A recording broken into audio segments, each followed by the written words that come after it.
I'm here with the beautiful and talented Karen Poole. We're gonna dive a little bit deeper into vulnerability. Like your song, you said something. There's a phrase that you said, "broken people." Like, what is broken? What does it mean to be broken? Um, that song, it speaks to kind of where I am in life at this moment, which is just walking through my redemption.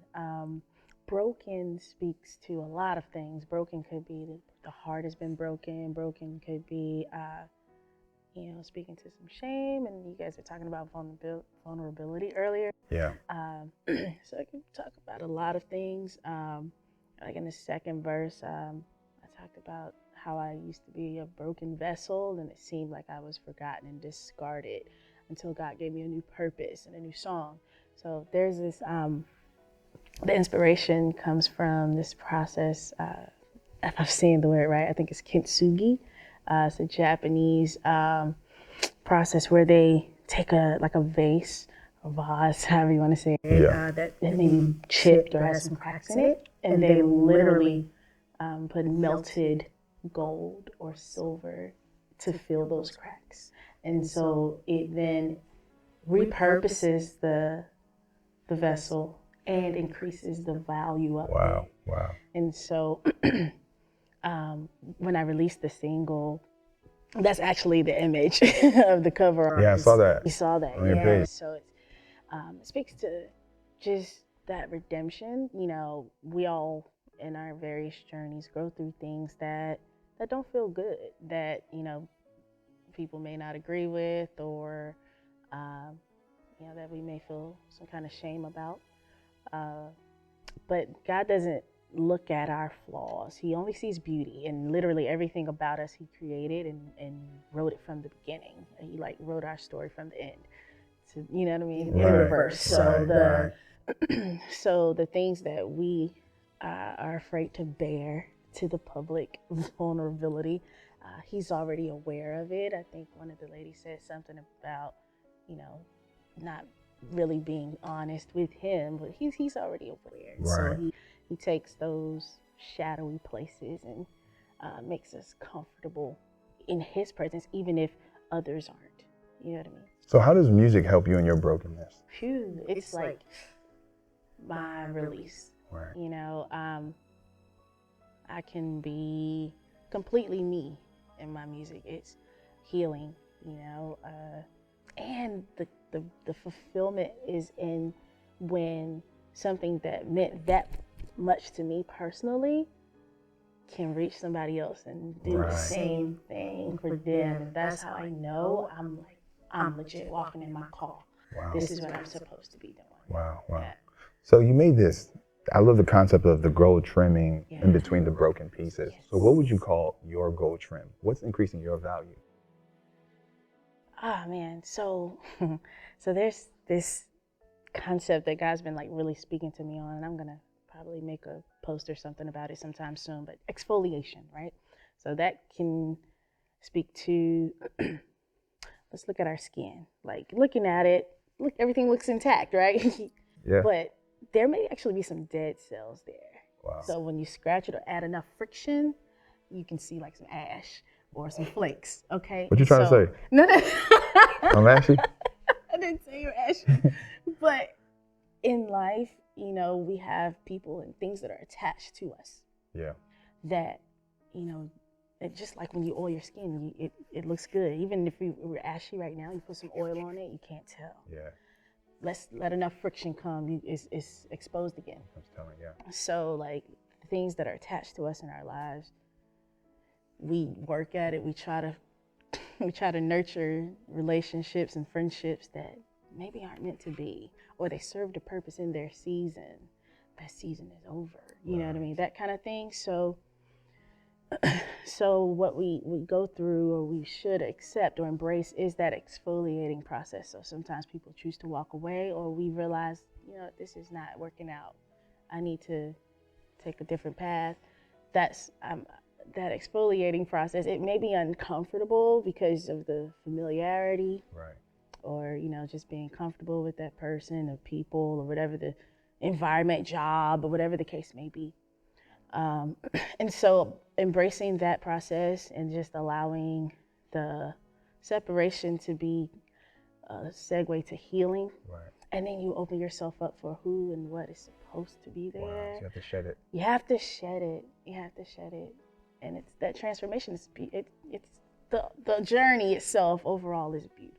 Yeah, I think part of the healing process is releasing and letting go, Yeah. right? Just like you're saying, exfoliation. I've never heard it said that way, but it's a great way of putting it. We carry around a lot of dead skin. Yes. Carry a lot of dead cells. Yes. But we still want to live our best life Right. and get the finer things. But Right. you can't move forward in life if you carry so much dead weight. Absolutely. But what's some things that you had to shed?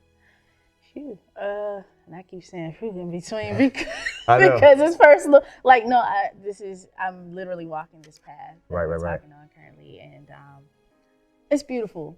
I all I can say is I'm grateful. But some things maybe, I have, had to part ways with maybe some people that I've, thought were going to be here forever, kind of thing. Right. But they're not, and it's okay. They were supportive at one point in my life, or I trusted them with my vulnerability at some point in my life, and they didn't know how to handle it. Right. Or you got, stuff that you shared and ended up being in the streets. You know what I mean? That kind of thing. Not in the streets. Just, people. I know. Yeah. People. But even down to, like say it's job, or, I know I'm called to be a creative. I'm called to be a worship leader. I'm called to be a singer, photographer, all these things. But I had to have a regular kind of 9 to 5. Right. I work in human resources at a bank during the day. I know it is. And it's helpful, like, to make ends meet, so to speak. But I know in my heart of hearts, that's not what. Right. You've been called to do. Right. So what's happening is God is like allowing me to get these calls for various creative things. And it's like, okay, God, I see you moving. I'm willing, sometimes I have to take that leap. So at some point, and I do believe in the near future, I may have to shed that. And he's going to bring me back to a place where I can be a full-time creative again. Wow, that's a big one. It is a big one. Yeah, because the hardest thing to shed is where we find security, where we find stability. Facts. And everything around us requires us to be rooted in our security and stability. You can't go a month without paying rent, paying your mortgage. Can't. You know what I mean? You be out here in these streets. Yeah. So I can definitely relate to that. Yeah. So today we talked about vulnerability, and it's hard to be vulnerable. Where do you find it? When's the hardest time to be vulnerable? So I can say this as a person who, sings about the gospel, sings about the Lord. Some of the biggest struggles there is vulnerability, because they expect you to be sinless, blameless, perfect, like all of that. And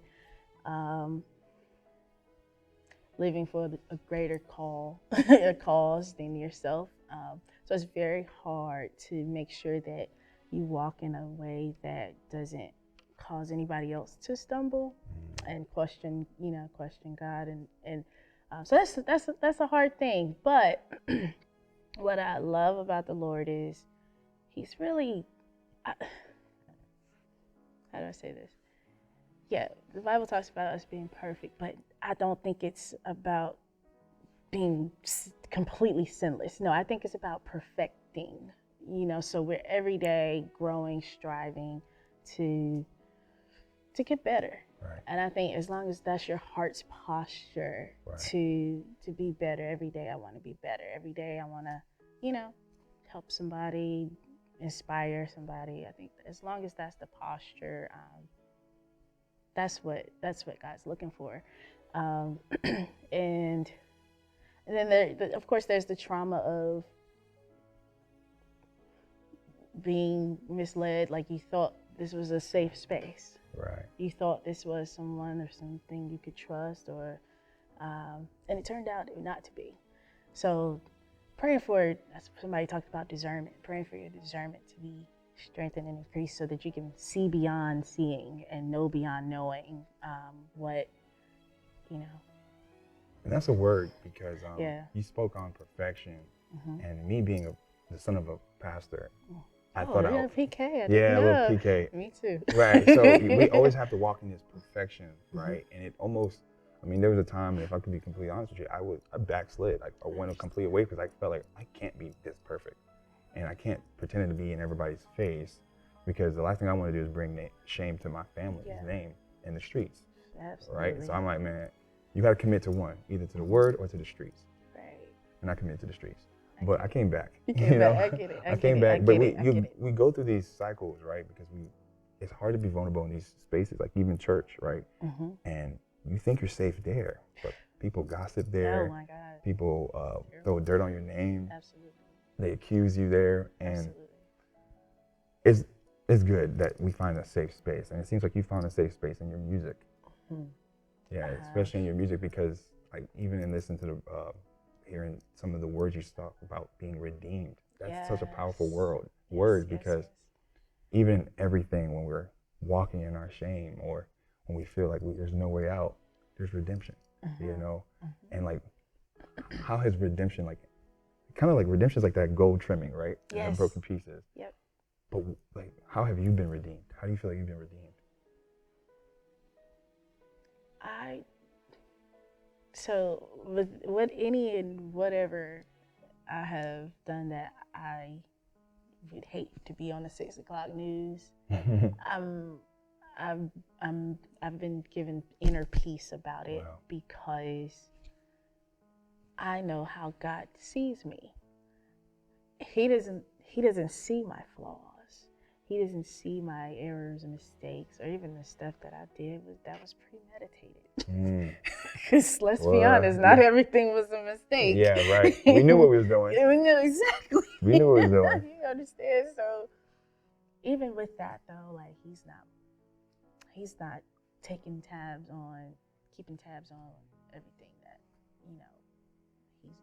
he's not doing that. So with me having peace about how he sees me, that's the redemption song, and the fact that he continues to bless me and use me to be a blessing. That's all I really want to do. I'm not here for fame. I'm not here for, everybody likes a little money, so I won't say I'm not here for fortune, but but I just want to glorify God, and then by me doing that, He'll elevate me as He sees fit. So yeah, and you also bless people, because today, even listening to your performance today on the show, it really blessed me, and I'm sure it blessed everybody else on the set, because your song speaks to so many of us. We're all broken in some way, shape, or form. But thank you so much for joining us today. And how would you like to encourage the audience, and where can they find you? Yeah.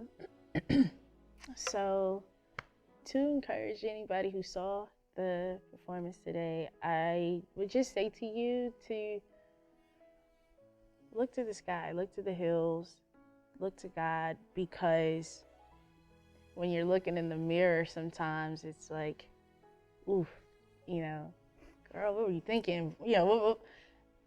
If you look there, our human nature is to see the flaws in things. So I would say look to God and see and pray that He shows you how to see yourself as He sees you, and that redemption song, that He opens up your ears so you can hear it, because He's already singing that over you. He's already singing it over you. You just gotta let go, exfoliate, and just receive that redemption, because it's there. It's there. You can follow me on Instagram at Karen Poole Music.